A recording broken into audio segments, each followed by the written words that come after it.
हम 106.2 एफएम पर, जैसे कि हमने आपसे वादा किया था, सैंडी वो मोमेंट आ गया है। एक्चुअली सैंडी की दिल की धड़कनें एकदम से तेज हो गई है बिकॉज हमारे साथ मैं में दिल को थाम कर बैठी हाँ, हुई हूँ। वो थाम कर बैठी हुई है क्योंकि हमारे साथ में इमरान हाशमी हो गए। इमरान जी, आपका बहुत बहुत स्वागत है ऑकलैंड के हम एफएम रेडियो स्टेशन में। शुक्रिया, thank you. And Imran ji, सबसे पहले तो आपसे ये सवाल पूछना है, you are playing Azhar in this movie.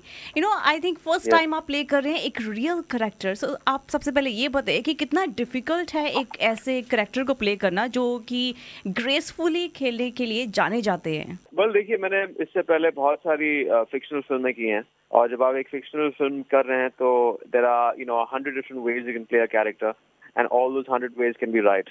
लेकिन इसमें जब आप एक फॉर्मर इंडियन कैप्टन का रोल निभा रहे हैं फिल्म में, तो you have to be as accurate as possible.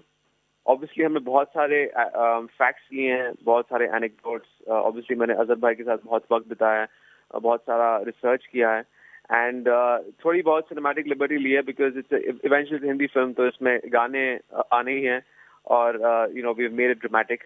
लेकिन जितना हो सकता है, द वे अजहर भाई वॉक्स, जिस तरह उन्होंने वो क्रिकेट खेलते थे, उनके जो famous flick shots, leg glance shots, वो सारी चीजें मैंने इनकॉर्पोरेट की हैं फिल्म में। इमरान जी, क्रिकेट सीखने में आपको क्या परेशानियों का सामना करना पड़ा या फिर पहले से ही आप थोड़ा बहुत खेलते थे? How was it? थोड़ा बहुत तो खेलता ही था, but if we are not professional we can never be close to the way former Indian captain plays. और मेरी गेम जनरली, मैं एक average to below average player मानता हूँ खुद को क्रिकेट का, और मैं जनरली ऑफ साइड प्लेयर हूँ। मोहम्मद अजहरुद्दीन एक बहुत ही स्ट्रॉन्ग लेग साइड प्लेयर है, तो इस चीज को सीखने के लिए मुझे ऑलमोस्ट 3-4 महीने लग गए। The leg glance was the toughest shot to get, which we actually got after 6 months, और ये हमने लंदन में शूट किया था। We have shot all over the place, Lord's cricket stadium, Derbyshire, Edgbaston, Hyderabad में बहुत सारे ग्राउंड में शूट किए। So we shot a lot of these shots in all real stadiums जहाँ पे हमारी टीम ने खेला है। कि हमेशा से वो जाने जाते थे, जितने भी फोटोग्राफ्स उनकी देखी गई हैं, मैचेस में देखा गया है, आपको भी देखा है फोटोग्राफ्स में, आपका कॉलर ऊपर है शर्ट का, लाइक अजहरुद्दीन। उसका सीक्रेट आपको पता चला? सीक्रेट कॉलर का ये है कि he used to get sunburnt on his neck, इसलिए वो अपना कॉलर ऊपर करते थे, और ये तभी 90s में एक फैशन स्टेटमेंट हो गया था, and all players and we as kids also, हमने भी we started putting a collar up, but लोगों को एक्चुअली पता नहीं था कि अजहर भाई ने क्यों ये करना शुरू किया।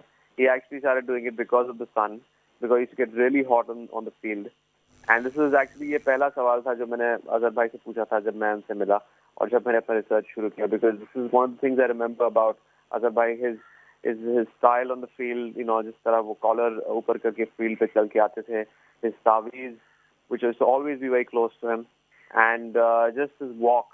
So all these things had to be incorporated film में। जी, हमेशा हम मैच के टाइम देखते थे कि यार ये बंदा अब एटीट्यूड के साथ आ रहा है, कॉलर ऊपर करके। सो हमेशा से वो एक सीक्रेट था। और इस चक्कर में ये होता था कि हम लोग भी कॉलर ऊपर करके निकल जाते थे, ये सोचकर कि यार लड़कियां जो इससे बहुत इंप्रेस होने वाली है। लेकिन चलो अब पता ये चला कि असली मामला सनबर्न का था। अच्छा, इस फिल्म के अजहर मूवी में आप प्राची देसाई के साथ में तो आप पहले भी काम कर चुके हैं, लेकिन नरगिस फाकरी के साथ में आपका जो एक्सपीरियंस रहा, जिसमें उन्होंने बहुत ही मतलब संगीता बिजलानी का रोल किया है, तो ये कैसा रहा? बहुत अच्छा रहा। First time around with Nargis, and she is a very chill out actor, बहुत प्रोफेशनल है। उन्होंने ये कैरेक्टर जो है संगीता का, it's completely different from Naureen character जो प्राची प्ले कर रही है। Nargis character is more glamorous, और यहाँ पे एक बॉलीवुड का रेफरेंस आता है फिल्म में, बिकॉज अजहर भाई met Sangeeta in the 90s, और उनकी जो पहली मैरिज थी नौरीन के साथ was very traditional woman from Hyderabad, traditional Muslim woman, and Sangeeta was completely different. I think Nargis ने बहुत अच्छी तरह निभाया इस कैरेक्टर। एक सवाल मेरे को और है, बिकॉज कल जब हम लोगों ने नरगिस से बातें की थी इसके बारे में, actually she did speak about this in media कि उनको इस फिल्म को साइन करने के बाद में ये पता चला कि आपको सीरियल किसर के नाम से जाना जाता है, and there was an incident शायद मूवी में, वो जो किसिंग सीन था जो आपको बार बार उनको करना पड़ा था आपके साथ में, तो उसके बारे में उन्होंने थोड़ा सा बताया था। लेकिन I wanted to know from your side कि आपको सीरियल किसर कहा जाता है, एंड पर्दे पर भी आपको आपको मतलब ये करते हुए देखा जाता है, किस करते हुए देखा जाता है, लड़कियां माय गॉड मतलब सैंडी तो अभी यहाँ पर गिरने वाली है, तो इसके बारे में आप बताएंगे कि ये आपको कैसा लगता है? Well, I find it very amusing. 12 साल तक लोगों ने बस यही एक लेबल पकड़ के रखा है जो I find it actually amusing. लोग पूछते हैं मुझे, do you get upset? बार-बार वही चीज कहते रहते हैं, but I don't. I find it very funny कि we have moved on in the industry. अभी सभी लोग कर रहे हैं, but for some reason when I'm doing it on screen it makes news. So yeah, whatever way the media wants to see it. But the audience sees it in a very different way. I think, हाँ, definitely एक bonus हो जाता है film में. I think every actor comes with a certain persona and उनकी कुछ चीजें होती हैं जो audience पसंद करती है देखना. But eventually, the film has to be great. So I just like doing good work and play good characters. And Imran ji, आपके मूवी के सॉन्ग्स सुपर हिट जाते हैं. I like there is something special आपकी movies में जो songs होते हैं. आपका इस मूवी में फेवरेट सॉन्ग कौन सा है? It'll be a tough pick. I think इन दो गानों के बीच बोल दो न जरा and इतनी सी बात, दो अलग अलग रोमांटिक ट्रैक्स हैं. एक प्रीतम ने कंपोज किया है and the other one is composed by Amal Malik and sung by Arman.